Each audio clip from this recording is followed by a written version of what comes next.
I was in Philadelphia Saturday for Barack Obama's barnstorming through North Philly, Northeast Philly, Germantown, and West Philly. He drew big, happy crowds at every stop. His biggest applause came, interestingly enough, when he said voters want a president who will unite the country, not divide it.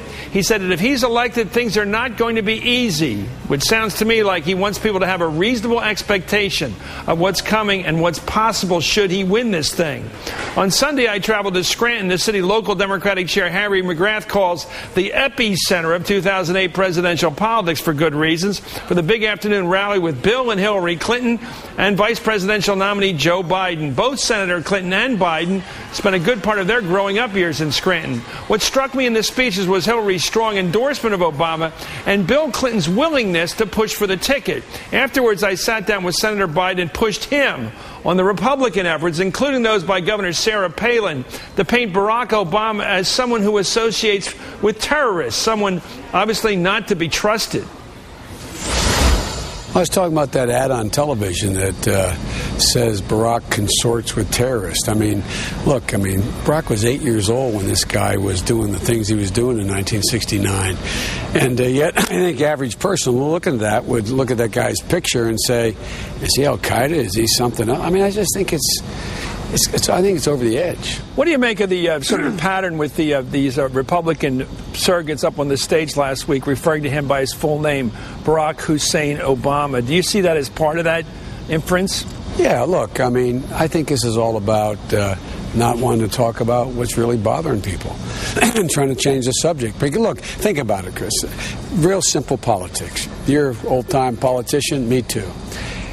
How do you explain what got us into the spot we're in economically and in terms of our foreign policy without walking away from the last 8 years' policies or coming up with another explanation why it's somebody else's fault? Well, I don't think the McCain-Palin ticket can do either.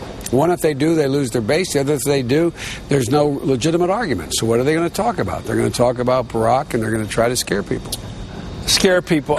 John Lewis, who I know you respect, with the great civil rights record that he had, he said that he feels that the rhetoric coming from the other side, from the Republican side, is stimulating, triggering the kind of atmosphere we saw back, which led to so much tragedy in the 60s.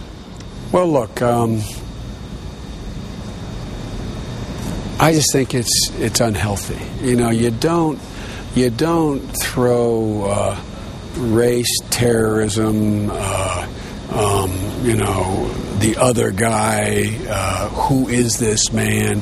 That's a combustible mix in an environment where people are concerned, angry. Some people where we still haven't been able to deal with the cause of what 9/11, and it's just not a healthy mix.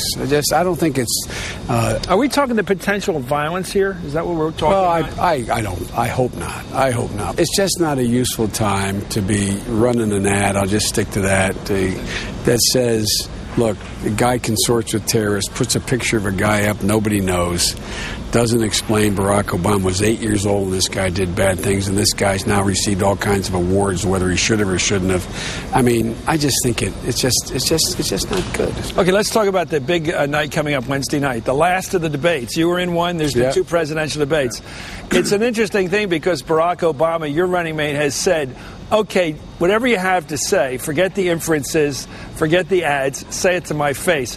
What kind of a situation will that be Wednesday night if John McCain does continue with that pattern that the campaign has been following of, as you call them, inferences? I think John will regret the rest of his life having an incredible career be cast in what people will remember. I just don't think I don't think John will do that. You don't think he'll get face to face? I don't. I think John has already begun to realize, just by what I've seen on television, and a lot of you have reported, that John's sort of pushing Friday back night. on. Yeah, he did. I have read about him, and he's an Arab. He is not. No. No, ma'am. He's a decent family man, citizen that I just happen to have disagreements with on fundamental issues, and that's what this campaign is all about. He's not. Thank you. That was the old John McCain. That's the guy you and I've Yeah. myself that I've known. Well, we saw that all. Yeah, I mean that. You think he had that is enough of it? I think he's had enough of it. Ladies and gentlemen, it's good to be here. It's good to be home. The states of Pennsylvania, Michigan, Ohio, they seem to be once again called the battleground states. The states will decide this. What's your outlook right now, this Columbus weekend, for Pennsylvania? Very good. I feel very good about Pennsylvania.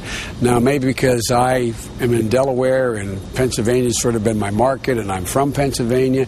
You know the state, Chris, better than anybody I know.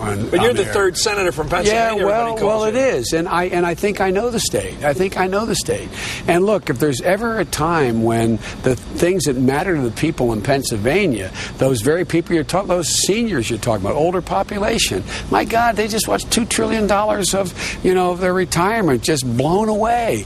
And these guys are talking about privatization or partial privatization of Social Security.